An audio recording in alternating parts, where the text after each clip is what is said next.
So today's video is going to be a document review, so there won't be any actual interaction with the police other than the emails that were sent back and forth.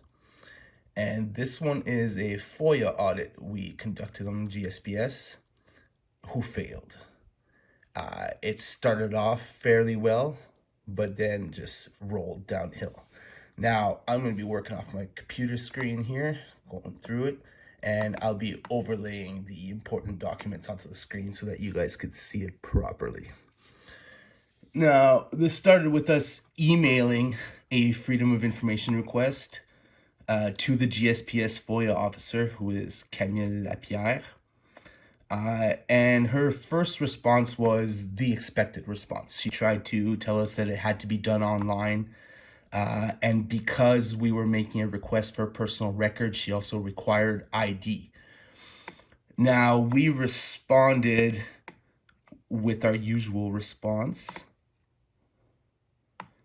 which is quoting section 24 of FIPA. We see right here the key points, and providing an example where I say, for this exercise, I ask you to imagine that I'm an 88-year-old man or an 80-year-old man, not a lawyer, but experienced with the law and an avid civil rights activist. I am distrusting of the government, wear a tinfoil hat, and do not own a computer. An incident occurred, and now I need access to public records to prepare a civil lawsuit.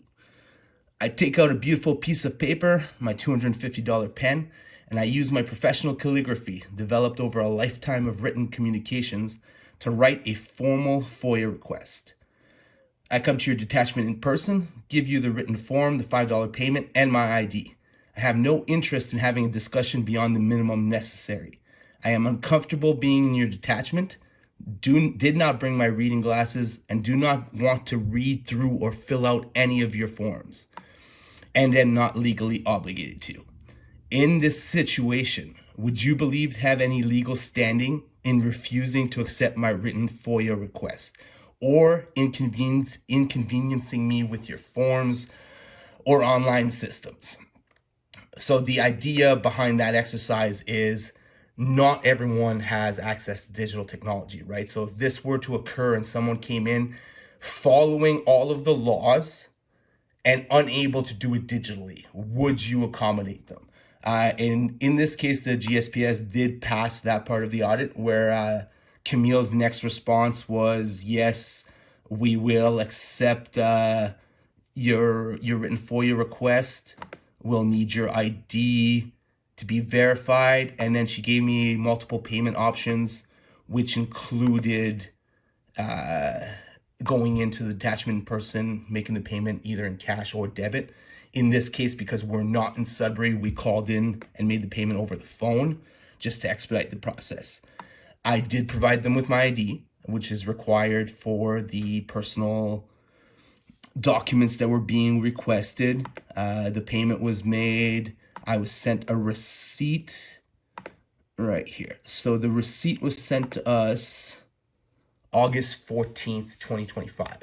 Now, as per FIPA, that gives them 30 days from August 14th, the time they received the payment and completed the request, to respond. Now, here's where things started going slightly downhill. So I have to find her clarifying request here. All right, I had to go find it. But here we have Camille asking us, hey, Michael, I have a clarifying question. You stated that you wanted the permanent record of Michael Houle. So basically, I asked for everything that the officers could see. And she asks, are you only looking for events where you were either accused, arrested, warned, person of interest, or suspect? Or do you want the events where you are the one who called the police to file a complaint? And then I responded, clarifying that I wanted anything that the GSPS could see. And to provide more context, what I'm alleging here is that for the last 12 plus years, law enforcement officers have been biased against me because of something they see in the file. So essentially I'm saying that the officers have access to something they see there, which is a false charge that I got about 12 years ago, and a bunch of other stuff that happened. But all of these things, none of it stuck. But now when they look at my record, just the sheer length of it makes them think that I do have, some reason to be punished, and then they're biased against me. This will be important when we get to the decision. You'll see why I'm going through this now. So basically, I was looking for my permanent record so that I could then make a request for correction and have a lot of this irrelevant stuff, all the false charges that were withdrawn by the prosecution, all of those things can be removed from the record if you ask for a correction. But in order to ask for a correction, I first have to see what's on my record. Now, I'm going to break this down for a second. This request for clarification that Camille made. What's important to see here is that by asking for clarification, Camille restarted that 30 days, right? So she's essentially saying that my FOIA request wasn't clear enough, and she had to ask a clarifying question, and now she gets that extra time. Unfortunately, if we apply some discrete mathematics to this, and for those of you who don't know, discrete mathematics are different types of mathematics. One of those types include languages and propositions. So we apply mathematics to propositions to see if they're valid, not valid, and all of these other things we can do with it. Now, essentially, my request was for everything in my record. So if we break that down into mathematics, you'd have something like R, the request, equals A plus B plus C. It could be plus D plus E plus F, you know what I mean? But essentially, we're asking for everything available. And Camille's answer came in the form of a question, which would look something like Q equals parentheses A plus B, close the parentheses, or parentheses A plus B plus C, close the parentheses. And when you look at it from this point of view, you understand that the clarifying question being asked by Camille is frivolous and unnecessary, right? I asked for everything. She said, well, do you actually want everything, or do you only want these two things, right? It's not a question that needed to be asked. My request was clear, everything that the officers can see, A plus B plus C. So asking, do you want A plus B plus C or only A plus B is frivolous. The answer is already in the question, or the answer is already in the request, not in the question, right? So this wouldn't pass in an appeal. And because of this, they went over their 30-day limit, which is part of the fail, but that's a minor occurrence. And that brings us to the decision. So we received the decision on September 19th, which was yesterday. And it's not a good one. You know what I mean? We paid a $5 application fee for this. We waited more than the 30 days. Now, right here, she's telling us these exemptions she used. So essentially, the FIPA Act does allow for certain exceptions to be used. So certain information is not going to be released if it's exempt.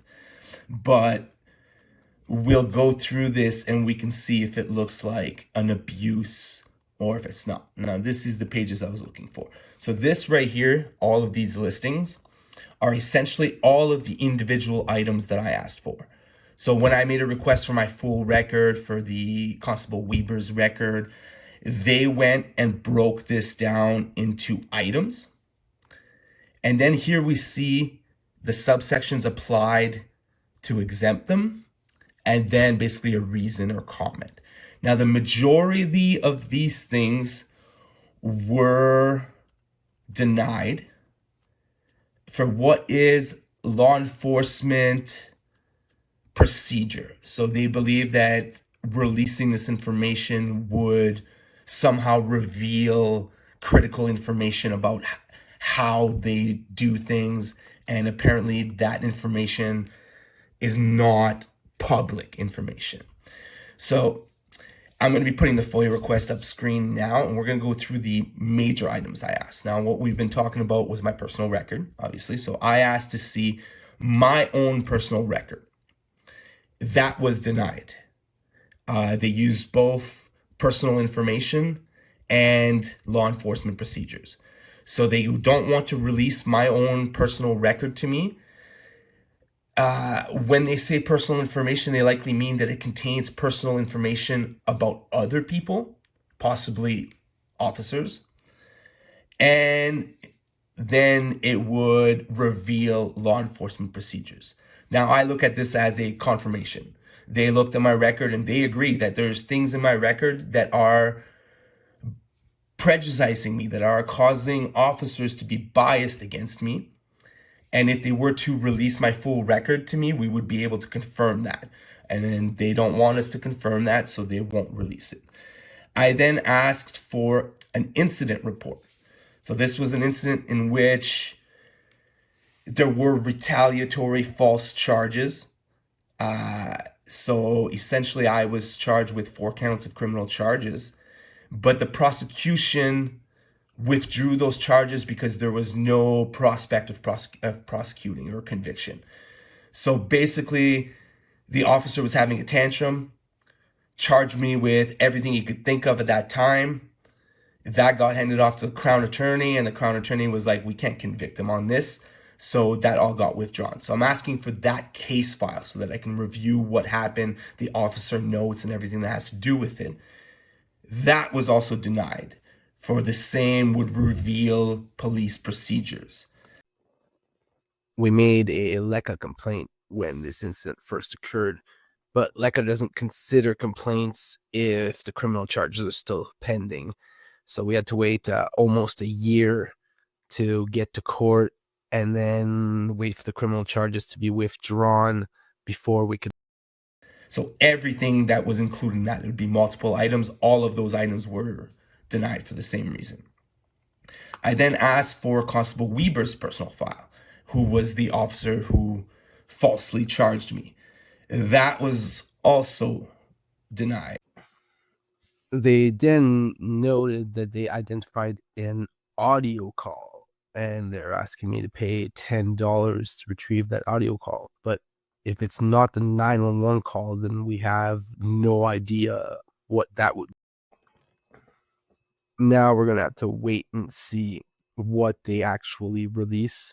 But again, based on this very long list of exemptions, it appears that they're not releasing much, and they're not releasing what we asked for, right? That we should have the right to see our full record. There's no reason to be censoring or redacting any of that. So that brings us to the question: do we believe that these types of decisions erode public trust and suppress public accountability? As both those things are violations of the police code of conduct. And if an organization is abusing the power to use these exemptions and purposely withholding information from us, then let us know in the comments what you think, and if you've ever made a freedom of information request that was denied or mostly denied because of these exemptions that you don't believe should have applied. Thanks for watching. If you want to send us a story, you can send us an email to nocaudits@gmail.com. Don't forget to subscribe, and see you next time.